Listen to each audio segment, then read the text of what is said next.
السلام عليكم حبايبي، ازيكم؟ اخباركم ايه؟ يا رب تكونوا جميعا بخير. الصلاه والسلام على سيدنا محمد واله وصحبه اجمعين. هنعمل مع بعض دلوقتي مخلل عشان نستعد ان شاء الله باذن واحد احد للعيد الكبير باذن الله. ويحب طبعا برضو جنب الفته وجنب الرقاق بقى، وجنب المشويات، وجنب يعني وجنب مثلا هنعمل فراخ في الفرن، قصدي لحمه في الفرن، فخده ولا حاجه. برضو ايه بيحب المخللات والحاجات دي. تمام. هنعمل مخلل خيار ومخلل ليمون. انا بسلق الليمون. انا جايبه ليمون صغير لان الليمون الصغير هو بيبقى حلو قوي في المخلل لما تسلقيه. اما الليمون الكبير ده عايز بقى اللي هو بيبقى محشي معصفر. تمام. فانا دلوقتي عملت هنا الخيار، حطيت هنا الخيار وحطيت معاه فلفل حامي، قطعته اهو زي ما انتم شايفين كده. قطعت الفلفل، قطعت الفلفل كده وحطيته. والخيار برضو لازم تقطعيه عشان الميه تخش فيه اهي. شقتها كده نصين بس. تمام. وحطيتها تمام كده.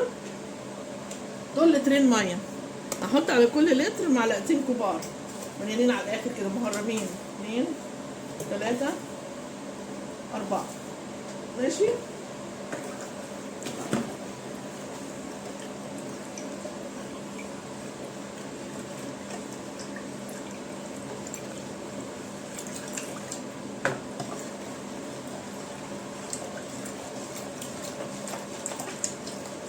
اقلبهم كويس.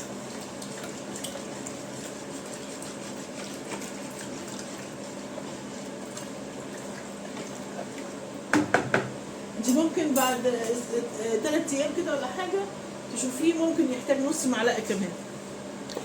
وهنحط خل، تحطي تقريبا ايه، نص كوبايه كده بس كده. خلاص. ادي الميه احنا ايه. انا حطيت الخل الاول عشان ايه، لما احط الميه واسرح ما الاقيش مكان بقى ما احط فيه الخل، عشان كده حطيت الخل الاول. يحتاج مننا كمان نص لتر كده ولا حاجه.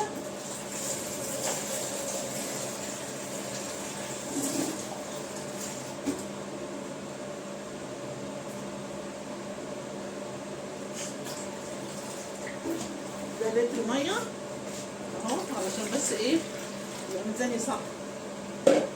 وهحط له معلقتين كبار، والباقي هحطه في البرطمان التاني علشان وهحط كمان ايه نص معلقه كده علشان البرطمان التاني عشان الليمون. بس الليمون طبعا هو بيتسلق على النار لسه. المخلل لما بيبقى ملحه مظبوط بيبقى حلو قوي، لكن لما بيبقى ملحه عالي قوي بيبقى مش حلو، وملحه قليل برده مش حلو، لانه بيطري الحاجه. لو قللتي الملح بيطري الحاجه، خليها تبوظ منك.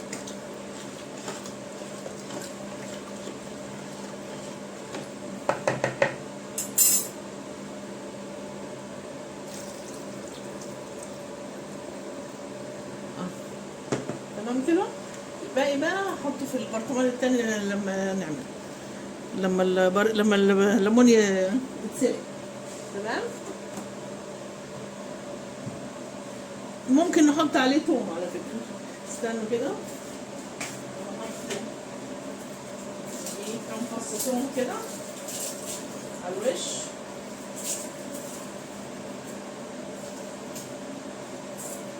انا عايزه بقى ايه يبقى له منظر ويبقى له شكل. يعني ممكن ايه في الكبه الصغيره ثواني كده.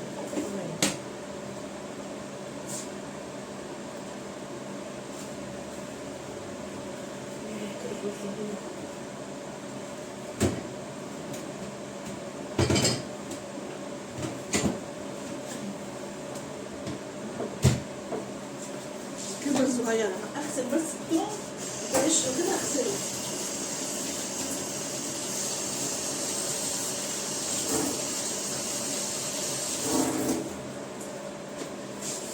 بقشره يا جماعه، انا غسلته اهو بقشره، غسلته. تمام. نجيب قرن فلفل، بس انا هجيب فلفل رومي بقى عشان ما يبقاش الدنيا حاميه قوي.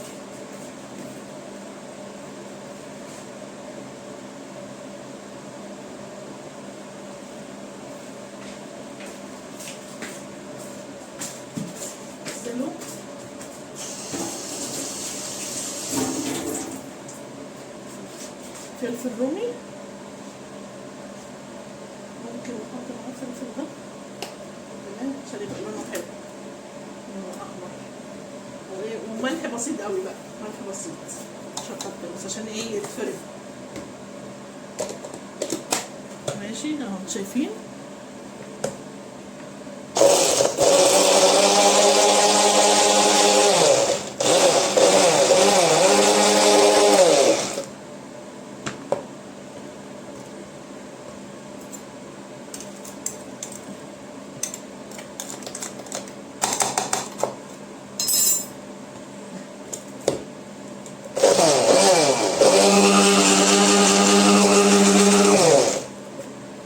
بس كده حلوه قوي. نديله برضو ايه ريحه حلوه للمخلل اهو. ما تحطش على البرطمان، على وش البرطمان اهو شايفه. هو بقى هينزل تحت كله.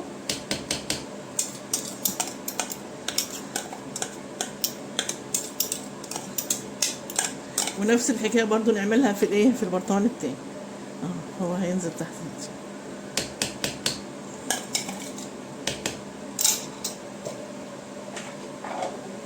الغطا بتاعه. نهزه بقى كده عشان ايه اهو شايفين. ايوه ينزل بقى هنا وكده تمام كده اهو. ايه رايكم بقى؟ ده برطمان ايه المخلل بتاع الخيار ده. هنعمل فيه الليمون. هصفي الليمون دلوقتي واسيبه يبرد بس شويه وبعدين هرجع معاكم تاني. ايوه يا حبايبي خلاص انا حطيت الليمون اهو في البرطمان. شايفين انا بحب انقي الليمون الصغير ده، بيبقى طعمه تحفه في التخليل. ماشي انا حطيت تحت اهو الفلفل. شايفين حطيت تحت الفلفل والدقه اللي انا عملتها اللي هي الثوم مع الفلفل مع شويه ملح صغيرين تمام. ودول لتر الميه حطيت عليه معلقتين كبار هرميين، معلقتين كبار هرميه، المعلقه هرميه. حطيت معلقتين ملح.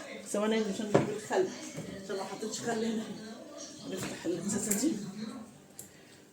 دي كانت فيها شويه صغيرين عشان بس ايه سهل. ونحط نكمل بقى ايه بس كده. ماشي يا جماعه اهو خلاص. بس كده. الفلفل تحت، فلفل فين تحت اهو. والدقه اللي انا عملتها تمام كده. بس ان شاء الله يعني 4 ايام بالكتير وان شاء الله يبقى حلو ويتاكل منه. خلاص 4 ايام يعني ما بتاخرش. لا المخلل الليمون بيتاخر ولا مخلل الخيار بيتاخر. تمام. طب بقى كده هنا كده عند حكمه كده. ايوه كده. ماشي يا ولاد. يلا اعملوا بقى المخللات دي عشان تستعدوا ان شاء الله للعيد وللفته باذن الله. ربنا يحيينا ويدينا العمر يا رب. وكل سنه وانتم طيبين. ربنا يجعلها ايام سعيده علينا جميعا يا رب ان شاء الله. بقى الايام المفترجه المبروكه الحلوه دي. ماشي يلا كل سنه وانتم طيبين. يلا اعملوا المخلل بقى عشان العيد يلا، والفته والرقاق بقى كده والحاجات الحلوه ان شاء الله باذن الله اذا احيانا ربنا باذن الله. تمام. يلا ما تنسوش اللايك يا حبايبي، اللايك.